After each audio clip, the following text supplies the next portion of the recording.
Bonjour à tous, mon nom est François Letarte, bienvenue sur ma chaîne JDR Détente, une chaîne consacrée aux jeux de rôle sur table avec une vie de rôliste et ouais, je vais faire un bilan jeu de rôle jeunesse, le dernier de cette année scolaire, le dernier en parascolaire de cette année scolaire 2024-2025. Ouais. Les prochains bilans vont être plus mes activités d'été à la bibliothèque, fait qu'il va y en avoir moins.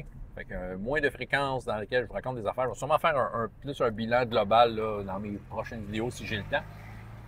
Mais oui, Fadette, mardi midi, ils avaient le privilège de la game de plus. Ce qui m'a permis un peu d'étaler un peu une finale qui avait de l'allure. Rencontre contre des succubes dans une ancienne mine naine.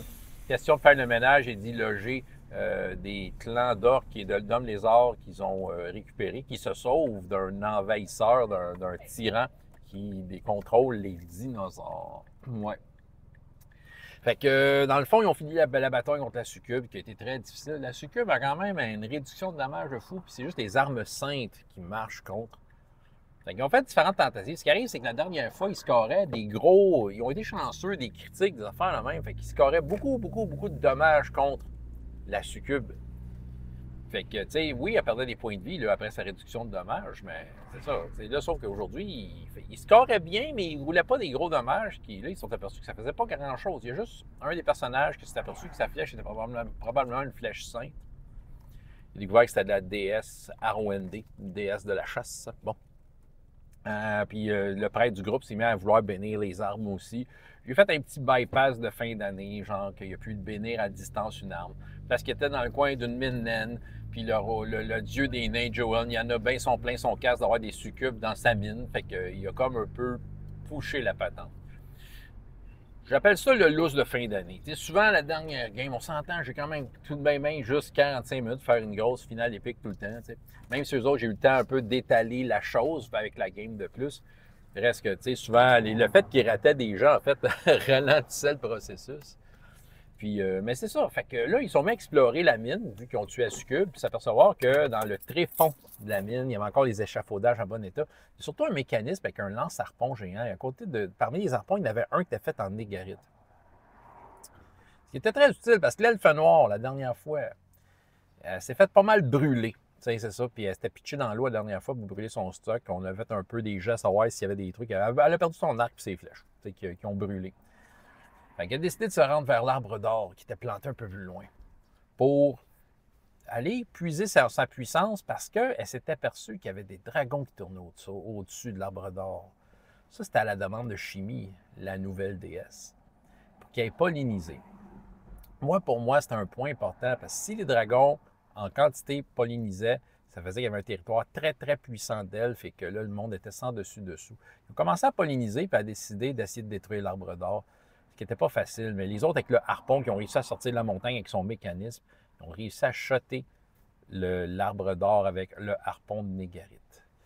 L'enjeu de cette scène-là, parce on faisait ça un peu rapidement, c'était le fait que si le harpon ratait ou si le harpon n'arrivait pas assez vite, l'autre, Elfe Noir, qui essaie de détruire l'arbre d'or avec un sort de désintégration parce qu'il y avait accès, elle allait se faire détruire par les dragons. Le dragon a dit « Hey, wow, t'es un peu... » C'est ça.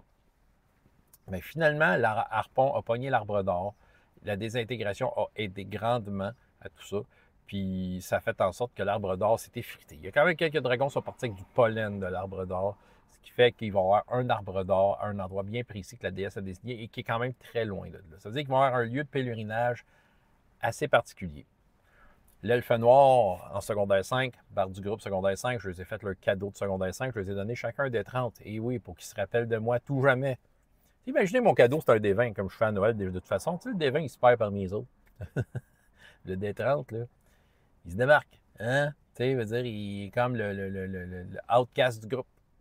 Fait que le D30, lui, là, t'as pas le choix là, de le remarquer. Fait qu'ils vont se souvenir de moi, le dé qui ne saura pas quoi faire avec. Pourtant, je les ai enseignés comme. Ils vont sûrement l'utiliser, peut-être, que je ne sais pas. Ou est-ce qu'ils vont l'utiliser de la façon que moi, je l'utilisais, c'est-à-dire le dé que tu peux lancer à la place d'un autre dé. Est-ce qu'ils vont s'amuser avec ça? Reste qu'ils vont avoir ce cadeau-là dans leur set de dés, le dé à 30 faces que je leur ai donné. Moi, je trouve ça, c'est très winner. T'sais. J'ai du monde dans le groupe qui revient l'année prochaine, pas les secondaires 5 évidemment. Fait qu'il y a du monde enthousiaste qui vont revenir autour de cette table-là. On va voir c'est qui. J'ai hâte de voir. La technicienne en loisir m'a confirmé que j'avais déjà le OK pour l'année prochaine. Fait que je suis comme, c'est ça, je peux confirmer. Oui, je vais retourner à cette école-là et on va probablement poursuivre avec où est-ce qu'on était dans la mine, l'exploration peut-être profonde de la mine. Les clans d'orques qui essayent d'envahir le terrain en contrôlant des dinosaures, mais là, ils ont un lance-harpon géant. Là. Fait qu'ils vont comme peut-être vouloir l'exploiter. On va voir. On va voir. Ouais, ben ça conclut, puis ça conclut aussi mon expérience, l'histoire de l'arbre d'or, de la déesse, à quel point je reliais tous les groupes que j'avais ensemble dans cette histoire-là, parce que j'avais l'échantillonnage parfait pour faire une expérience de même. Ça a été très plaisant. Je ne pense pas en refaire d'autres. Ben, ça prendrait une foutue bonne raison de relier tout le monde. Tu sais, on peut faire le principe d'un épique, mais je pourrais faire de quoi de genre. Mais mettons que l'histoire de l'arbre d'or, ça a été assez particulier. Puis je suis content de l'avoir fait. Tu sais, je voulais au moins une fois vivre ça, là, genre une intrigue qui relie tous les groupes euh, sans le savoir au début. Puis comme année, ils commencent à s'apercevoir qu'ils ont de l'influence sur les uns sur les autres. Fait que ça, j'ai aimé ça. En tout cas, bref, c'était mon dernier bilan jeu de rôle jeunesse pour le parascolaire de cette année scolaire 2024-2025. C'est ça, c'est fini. François Letard, JDR des 30 et jusqu'à la prochaine fois, il y a autant de plaisir dans la vie que dans les jeux. Au revoir.